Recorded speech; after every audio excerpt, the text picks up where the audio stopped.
Buongiorno, we are live. Before we get started, I want to share my cool fun t-shirt.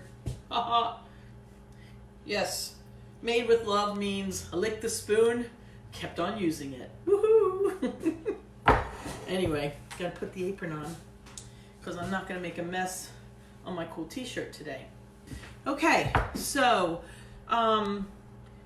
someone very nicely said something really nice on a local page about my cooking classes, so it was very much appreciated. So thanks to Alex Jennings for writing something so nice. I did some cooking classes for her and her family, and she happened to mention this fruit crumble that I made. I taught them just as a quick little extra, and they love it. And so someone, of course, asked for the recipe, and so I decided, since on Saturday mornings I'm going to try to do really kid-friendly, easy to make recipes, this is one that is yummy, healthy, tasty, just sweet enough, but, you know, good for the bod and good for the soul. It's good enough for breakfast, and it's good enough for dessert. So it's just a simple fruit crumble. So before I take the big pan, we're going to take our big old empty bowl. I always, just a tip, always use a bigger bowl than you think you need, because inevitably, you know, you're squishing stuff in a smaller bowl. Just use a big bowl. You've always got plenty of room to work. Okay, so for this fruit crumble, I start with a stick of butter, so, which is, of course, 4 ounces. Last week I said it wrong.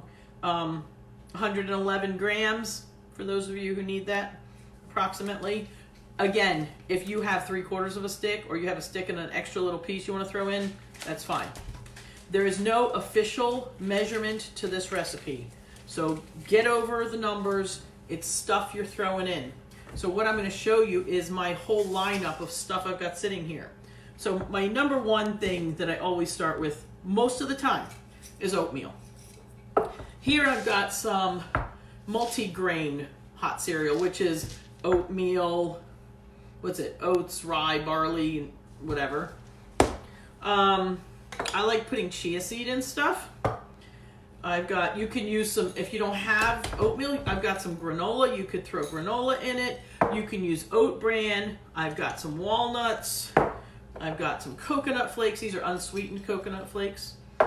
Okay, so you can do any mix of anything. You can do just oatmeal if you've got nothing else. So this is one of those things that you can personalize, but you can also make with pretty much anything you have in your house, as long as you've got butter. Okay, so we're gonna start with, all right, you know what, just to be nice, we're gonna figure out approximations here. So that's about 1/2 cup. So we're gonna say a cup, maybe 1.5 cups of oatmeal. That's usually my base thing. I'm going to save my whole grain stuff because I'm going to have that for breakfast tomorrow. And today, let's see, I'm going to use some chia seed. So good, like probably 2 tablespoons. Chia seed's really high in protein. You don't even taste it in here, so, you know, it's like, it doesn't have any flavor anyway. I'm going to throw a few nuts in here. Now, these are already cut up nuts. These are already nut pieces. So I'm just going to throw a little bit in. If you have kids that don't like nuts, or you don't like nuts, then don't do it. I'm just putting like, probably like the equivalent of like 2 tablespoons of nuts in there. And I'm going to throw a little bit of coconut flakes in. So these are unsweetened flakes, but I'm going to crumble them up so they're not getting big pieces. But again, you can put in anything you want. I do recommend not using sweetened coconut though, because you don't need it and you don't need that sugar. I wouldn't even buy sweetened coconut at all.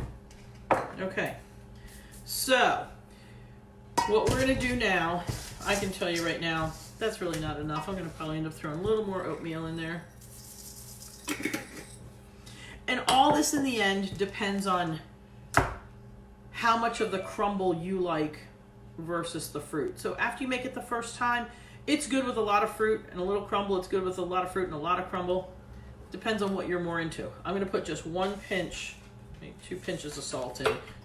I'm just going to put in, let's see, 1, 2, like 3 tablespoons of sugar.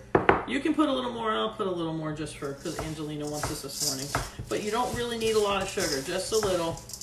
Oh, just so you know, the butter that I had was room temp, so see how nice and mushy it's getting. So you want everything, this is the fun part. Kids have a great time with this, and so do moms. Just you want all of it smushed in with the butter. You actually want like, it's going to be enough that like all of it almost sticks together in big clumps. So you can see, I'm going to show you up close. This is my crumble topping. It's really yummy. Of course, I just washed my hands and I touch it again. Okay, so you can do this with any kind of fruit. So I am notorious for always having frozen fruit in my freezer for those times when I don't have fresh. Right now it's kind of, in the wintertime you're getting apples and oranges. This is really good over apples. You can either put the raw apples in and spice them up like I did my applesauce yesterday with cinnamon, nutmeg, cloves, ginger, and allspice. I use all of them. Season your apples with the spices and put them on the bottom and put this crumble on top. It's going to cook a little bit longer because apples are hard. You can do it with pears, you can do it with peaches, and put the same spices on the pears, apples, or peaches. Cinnamon, nutmeg, cloves, ginger, allspice. Mostly cinnamon and a little bit less of each of the others. Okay, I did not put the cinnamon in here. Speaking of cinnamon, I always put cinnamon in here. Okay, so one more time with my buttery hands. But anyway, I put cinnamon in the topping. You can put vanilla in it. You can put whatever you want in it. All right, we're just gonna have a greasy towel. All right, so put that aside for 1 second. I'm using this oval baker.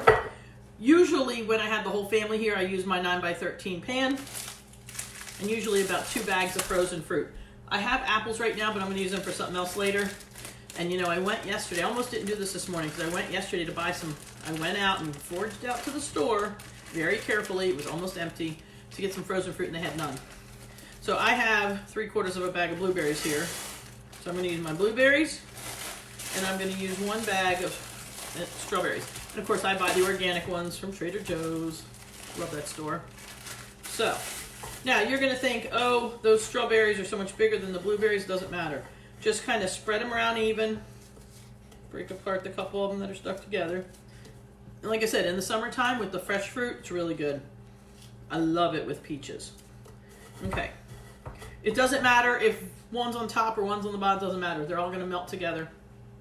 So see, I've got my tray of fruit. Now I'm gonna take this crumble topping and just put it on top. And I'm gonna use all of it. And I'm gonna just spread it around.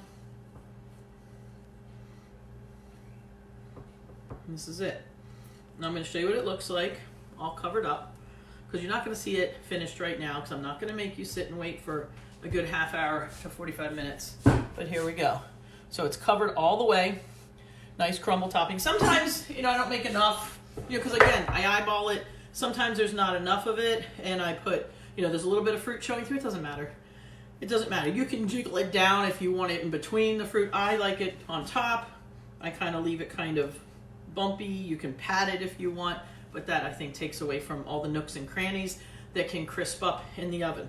So basically you're gonna put this in the oven, and I'm gonna tell you, it depends, because it always depends. If you make, you know, if you have thicker fruit or you have thicker crumble, it might take a few minutes longer. So between, I'm gonna say 35, 40 minutes or so.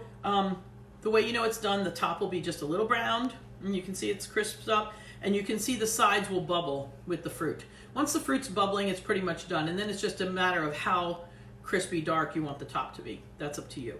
So this is a very, very simple, easy recipe. So the other things you can do with this is just right as it is for breakfast. Have this with a little yogurt, little plain yogurt, little vanilla yogurt, boom. A little bit more of a decadent breakfast, a little extra protein. Dessert. If you want to have this for dessert, have it plain, or have it with a little vanilla ice cream if it's warm, or a little bit of fresh homemade whipped cream.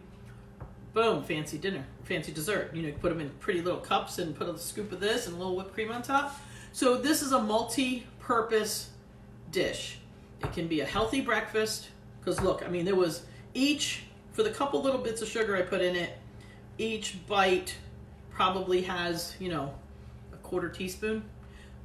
You can do this with no sugar at all because the fruit is sweet enough. But that little bit of sugar does, that little teeny bit does help it give it that crisp and that, flavor. So again, then it can also be a dessert. And this is a great thing. Somebody's coming over really quick. Oh no, what am I gonna make? I gotta have something. Always, I recommend always have some frozen fruit, whether it's apples and peaches that you peeled and froze, or strawberries and blueberries that you bought at Trader Joe's. Oh my God, that rhymed. Sorry. Anyway, so as long as you have some, I always have backup frozen fruit, or even, jarred fruit. This is peaches. Again, these are the good ones from Trader Joe's, not the stuff in a can that's in really thick syrup. Do not use syrupy frozen canned fruit.